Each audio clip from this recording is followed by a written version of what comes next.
G'day guys, today we've got an applications of calculus question which will require us to know the relationship between displacement, velocity, acceleration and the concept of the rate of change that lies at the very foundation of the principles that form the basis of calculus. So if this video does help you guys, hit that like button. If you think it'll help your friends, don't hesitate to share it. You're doing me a huge favour. And finally guys, if you want to subscribe to my channel, I'm only a small channel, so any opportunity I have to get my videos in front of more people, I'll definitely try and take it. Okay, so let's get into it. The question is saying that the displacement in x micrometers at time t seconds of a magnetic particle on a long straight superconductor is given by the rule x equals 5 sine of 3t.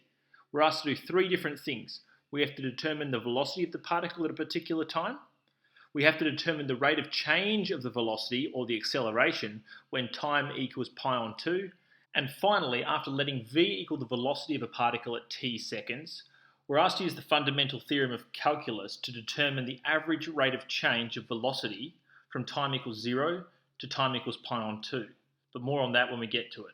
So part A is asking us to determine the velocity of the particle when time equals pi over 2. Now to start with, we're going to have to work out a function for velocity in terms of time. And to do that, like these relationships suggest, is to find velocity, we have to find the derivative of displacement with respect to time. So let's go about doing that. So we can write down the relationship first. So v in terms of t is equal to the rate of change of displacement, or dx, with respect to the rate of change of time, dt. So essentially guys, we have to differentiate this formula here. So hopefully you guys are aware that the derivative of a sine function is a cosine function, and the derivative of this inside part is just going to be 3. So this video is not about taking derivatives of trigonometric functions, so I'm just going to assume you know how to get to the final derivative, which is 15 cosine of 3t. Great. So once we've got the function for velocity, we just have to evaluate it when time equals pi over 2.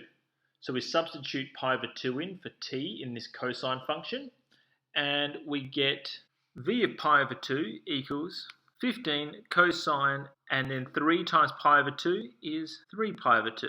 So from here we have to evaluate this cosine function at 3 pi over 2, and that's why I've included these graphs of cosine and sine functions to make it easier to see or visualize what I'm doing here.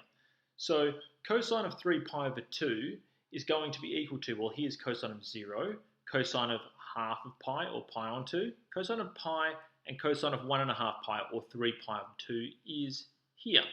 So we can see that cosine of 3 pi on 2 is equal to 0. So this is going to be equal to 15 times 0, or 0 micrometers per second. Okay, on to part B, which is asking us to determine the rate of change of velocity when time equals pi over 2. So the rate of change of velocity, or v prime, or dv dt, is simply equal to the acceleration of a particle. So let's again write down that relationship. So acceleration with respect to time is equal to the change in velocity, or dv, divided by the change in time, dt. So to find this relationship dv dt, we're going to differentiate the cosine function which we found in part A. So hopefully you guys are aware that the derivative of cosine is negative sine, and we also know that the derivative of this inside function here is simply 3. So with that in mind, we're going to say that the change in velocity with respect to time is going to be equal to negative 3 times 15 is 45 sine of 3t. Now from here guys, we're going to substitute in our time, t equals pi over 2, into this function we've just derived, and we're going to have the acceleration at time equals pi over 2 is equal to negative 45 times the sine of 3 times pi over 2, which is 3 pi over 2. Now the sine of 3 pi over 2, we got 0, pi over 2, pi, and 3 over 2 is down here, is negative 1. So we can say that the acceleration at pi over 2 is equal to negative 45 multiplied by negative 1, which is equal to 45 micrometers per second squared.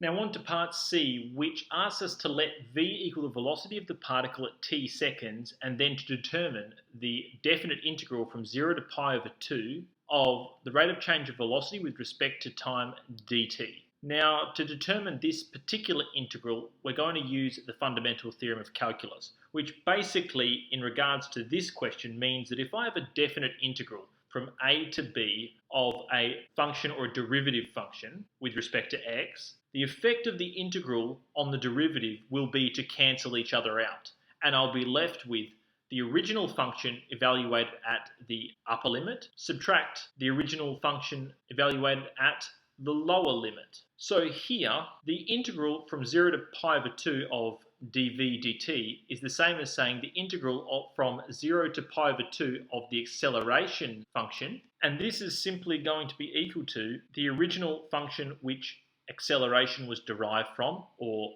velocity. So the velocity at pi over 2 subtract the velocity at 0. Now, we're well aware that the velocity at 0 is 0.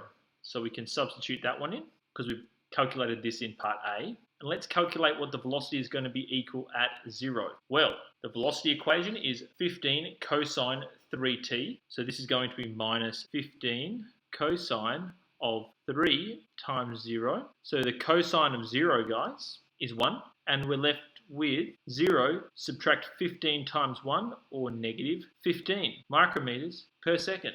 So that's it for this video. If it helped, hit that like button. Subscribe to my channel. I'm still only small, so every new subscriber presents me with a new opportunity to get my videos on as many screens as possible, which, to be honest guys, is definitely the point of it. Also, if you're having any trouble with topics in your maths class, don't hesitate to leave them in the comments section below. I'm always looking for new video ideas.